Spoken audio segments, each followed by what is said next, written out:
Hay un texto que se ha sacado de contexto, está en Malaquías 3:10, el cual dice: traed todos los diezmos al alfolí y pruébenme, y haya alimento en mi casa, y pruébenme si no derramaré bendición sobre vosotros hasta que sobreabunde. ¿Será realmente que Dios está diciendo que si traemos todos los diezmos y todo a su casa, que es la iglesia, es lo que se predica, Dios va a hacer un pacto con nosotros porque Él lo ha prometido y nos va a dar sobreabundancia en gran manera? ¿Será que si no estamos prosperando es porque estamos incumpliendo este texto de Malaquías? La pregunta y lo que vamos a analizar hoy es, ¿esto que dijo Malaquías, esta profecía de Malaquías, es para nosotros hoy la iglesia? ¿No somos bendecidos porque no estamos cumpliendo este mandamiento de Dios? ¿Será que es un mandamiento para nosotros? ¿O qué quiere decir realmente el texto? Quédate aquí si tienes estas preguntas, si alguna vez te has preguntado esto, porque vamos a ver si este texto está fuera de contexto. Quédate aquí, comenzamos.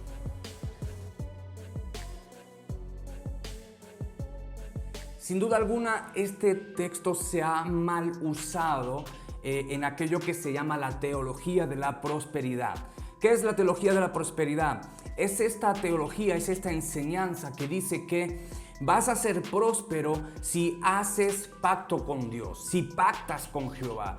Seguramente lo has escuchado, yo lo he escuchado cientos de veces. Es una enseñanza errada sobre lo que Dios le dijo al pueblo de Israel. Recuerda algo, siempre necesitas entender el contexto en el que se encuentra el texto que estás escuchando o vas a enseñar. En este caso, la teología de la prosperidad rompe el texto en el sentido lógico del argumento que el autor, no sé si lo estoy diciendo muy rápido, rompe el sentido lógico del argumento que el autor lleva en su escrito. Recapitulo, no quiero hacer un vídeo muy largo, pero quiero que tengas esto claro.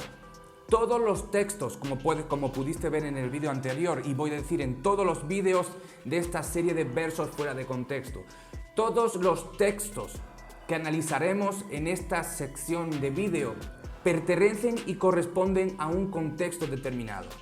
Agarrar un texto fuera de su contexto es hacer un pretexto. El texto que hoy tenemos para analizar se encuentra en Malaquías 3, versículos 10 y 11, el cual dice: traed todos los diezmos al alfolí y haya alimento en mi casa. Y probadme ahora en esto, dice Jehová de los ejércitos, si no os abriré las ventanas de los cielos y derramaré sobre vosotros bendición hasta que sobreabunde. Reprenderé también por vosotros al devorador y no os destruirá el fruto de la tierra, ni vuestra vid en el campo será estéril, dice Jehová de los ejércitos. Como digo, contexto. ¿Dónde están situadas estas palabras del profeta Malaquías? Bueno, pues corresponde a su libro, el libro que tenemos en el Antiguo Testamento, el último libro entre el periodo Antiguo Testamentario y Nuevo Testamentario, las últimas palabras que Dios dio al pueblo, y luego hubo un transcurso de 400 años de silencio donde Dios no mandaba ningún profeta. Malaquías fue el último profeta enviado para su pueblo Israel. Posteriormente vendría Juan el Bautista con la llegada del Mesías. Ahora, ¿qué es lo que está diciendo Malaquías? Un poquito de contexto para saber de qué va este libro, de qué va esta profecía.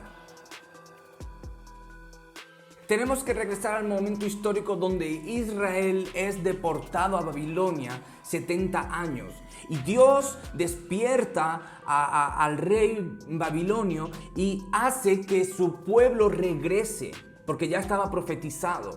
Entonces, para no hacerlo muy largo, recordemos que con Zorobabel, Esdras y Nehemías, el pueblo ha ido en varias etapas y ya se encuentra de nuevo en su tierra. Ha sido restaurado el templo, han sido restauradas las murallas, la ley ha sido dada por medio de nuevo descubierta por medio de Esdras.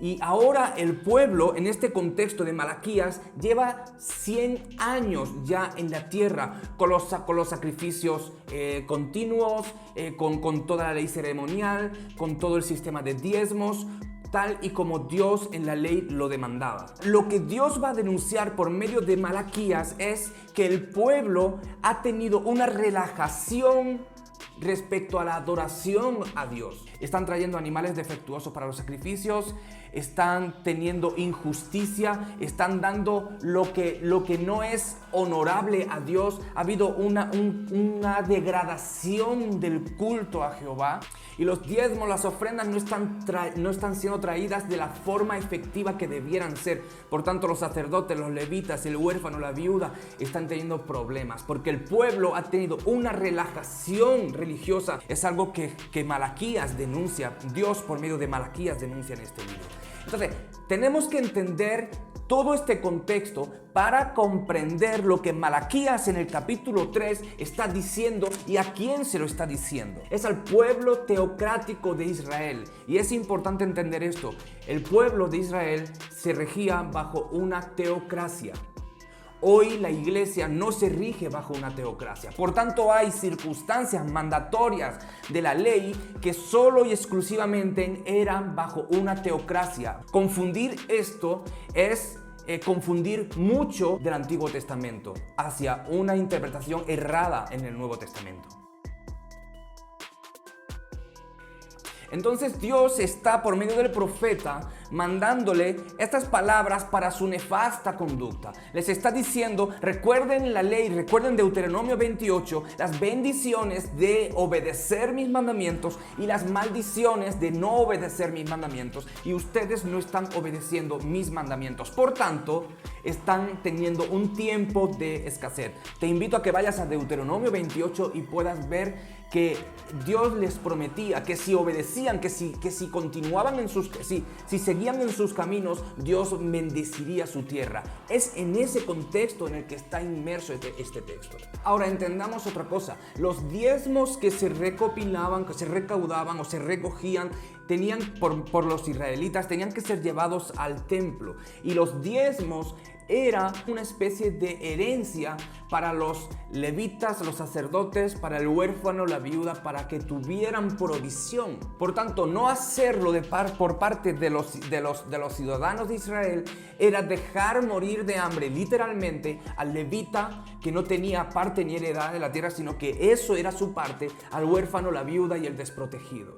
El sistema de diezmos y ofrendas era un sistema donde nivelaba a aquellas partes vulnerables de la sociedad de Israel. El problema de la teología de la prosperidad es que ha agarrado textos del Antiguo Testamento que están dirigidos para la nación teocrática de Israel en el tiempo antiguo testamentario y los han exportado a nuestro nuevo sistema, al pueblo de Dios actual que es la iglesia. Y agarran pactos que Dios hizo con Israel físico y dice que si nosotros seguimos haciendo lo mismo, que es un mandato para todos y es un mandato para todo tiempo, Dios va a bendecirnos. Entonces la pregunta es esta: ¿por qué realmente hoy en la iglesia hay siervos de Dios impregnados de espiritualidad que han dado su vida, misioneros que han ido a otras partes del mundo para predicar el evangelio, sin embargo no son ricos? Entonces, según la teología de la prosperidad, esas personas están haciéndolo mal, porque no es posible ser pobre si eres una persona que diezma, porque según la teología de la prosperidad, Dios no puede mentir, sino que si ha dado una promesa, tiene que cumplirla. Algo falla. Lo que la teología de la prosperidad no dice es que el sistema de diezmos en el templo era sola y exclusivamente para el pueblo de Israel y en el templo. Y lo que hacía este sistema de diezmo era regular la pobreza al desprotegido, a las viudas, al huérfano, al extranjero y a los levitas, los que trabajaban exclusivamente para el acto cúltico, ya que ellos no tenían parte ni heredad como el resto de tribus de Israel. Hoy no se da eso. De hecho, el Nuevo Testamento no habla sobre el sistema de diezmos judaico. El Nuevo Testamento no tiene ninguna sola referencia de que tengamos que seguir con el sistema antiguo de diezmos en el templo.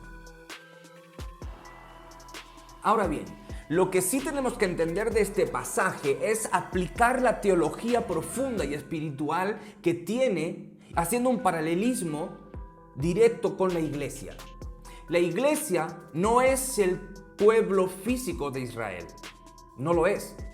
Por tanto, muchos de las leyes ceremoniales y sociales que tenía Israel dadas por Dios no aplican directamente a la iglesia porque es otra constitución. La iglesia está constituida de personas de diferentes culturas, diferentes regiones, diferentes sociedades. Por lo tanto, no es etnocéntrica, sino que es multicultural. El punto aquí es la relajación del pueblo de Israel, que habían llegado a dar todo lo mediocre para Dios. Y Dios está denunciando esto de ellos. La pregunta que tenemos que hacernos es, ¿cómo estamos en nuestro culto, en nuestra adoración a Dios, en nuestra vida de dedicación a Dios? ¿Qué estamos dando? Estamos dejando de dar, pero no solamente lo económico, sino mi vida, como dice Pablo en Romanos. Tienen que darse como ofrenda viva, que es nuestro culto racional. Esa es la teología que tenemos que extraer del libro de Malaquías. Y no una teología centrada solamente en pacta con Dios. No puedo pactar con Dios. ¿Por qué? Porque Dios no necesita nada de mí.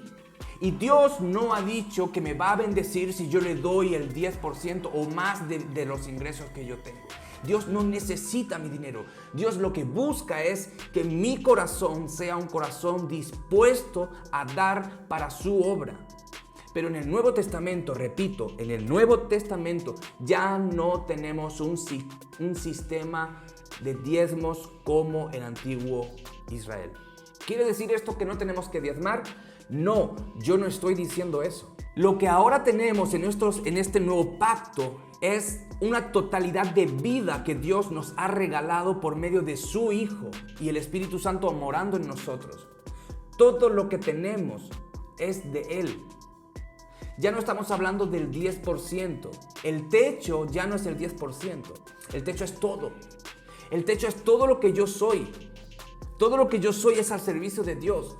Y Pablo decía, den conforme disponga su corazón. Pero si tengo un corazón íntimo, en una relación espiritual con Dios plena, no voy a tener ese impedimento para poder dar, no solamente lo económico, sino todo lo que soy. Por tanto, no estoy diciendo que el diezmo no sea vigente. Estoy diciendo que este texto no aplica directamente para la iglesia porque era un problema puntual que tenía el pueblo de Israel físico en tiempos de Malaquías. Después de haber venido de la deportación a Babilonia, estando 100 años instaurados en su tierra, comenzaron a relajarse espiritualmente y a hacer las cosas mediocremente delante de Dios. Agarremos el punto esencial teológico del texto y apliquémoslos a nuestra vida como iglesia. Pero Dios no está diciendo esto para nosotros. Tenemos que entender en qué contexto está dado el texto que estamos estudiando. Lo que sí nos enseña este texto es cuál es mi motivación. Entiendo que el dinero que poseo, el dinero que Dios me regala tener, es una bendición suya. Es una de las preguntas que tenemos que hacernos. Y si entiendo que es una bendición suya y Dios me ha dado la economía, la salud, la vida eterna por medio de su Hijo Jesucristo, entonces debo entender que soy deudor a Dios. Soy deudor. Todo lo que tengo es de Él y debo hacer un buen uso de los recursos económicos que Él me ha dado para la extensión de su reino. Hoy tenemos, al igual que en el tiempo de Israel, en el templo, tenemos pastores que se dedican a la obra de Dios. Tenemos misioneros que van a otros lugares a extender el reino de Dios, a permear las sociedades con la moralidad de Dios. Tenemos personas que se dedican exclusivamente a esta labor. Y es nuestra responsabilidad, es responsabilidad de la iglesia, al igual que en el tiempo de Malaquías con Israel, de sostener la obra del Señor. Eso es lo que tenemos que mirar y eso es lo que sí el texto nos está diciendo. ¿Cómo está nuestro corazón? ¿Estamos siendo mediocres? ¿Hemos dejado que la sociedad nos permee y tenemos una relajación de vida tal que a Dios no le agrada? ¿Cómo es nuestro sacrificio de vida hacia Dios? ¿Le estamos dando lo mejor o le estamos dando lo negativo, lo que es mediocre, lo que no tiene mucha importancia? Eso es lo que Dios denunciaba aquí en Malaquías. Por tanto, si yo pacto con Dios, si yo siembro, Dios me va a devolver multiplicado. No tiene por qué hacerlo. Dios lo hace a quien quiere, sí, pero no está para bendecirnos económicamente. Eso es lo que denuncio de la teología de la prosperidad. Porque lo que hace la teología de la prosperidad es hacer personas que solamente están enfocadas en dar a Dios para que Dios me retribuya. Y eso no es lo que el Evangelio dice, ni lo que Malaquías está diciendo. Malaquías está denunciando un corazón desleal contra Dios. Un corazón desleal contra los sacerdotes, contra los levitas, contra el desamparado, la viuda, el huérfano. Y lo que está diciendo Malaquías, Dios por medio de Malaquías es: recobren ese corazón dadivoso para que no haya desfavorecimiento entre el pueblo. ¿Cómo estás en tu corazón? Eso es lo que está diciendo Malaquías. Y eso es lo que Dios nos dice por medio del verdadero evangelio, que es: Dios amó tanto al mundo que dio a su Hijo, Jesús. El amor de Dios da, es entrega. Y eso es lo que nos está diciendo este texto. Entreguemos por amor, por cuidado, por respeto y devoción a Dios. Ese es el sentido del contexto en el cual está inmerso Malaquías 3, 10 y 11. Así que siempre que escuches un texto, mira el contexto para ver y no hacer un pretexto. Más vídeos como estos próximamente. Si te han gustado, si bendicen tu vida y si logran hacer un clic en tu estudio personal bíblico, suscríbete al canal. Dale a la campanita de notificaciones para que te lleguen todos los vídeos nuevos que estamos subiendo cada semana. Así que Dios te bendiga y nos vemos en el próximo. Chao, chao.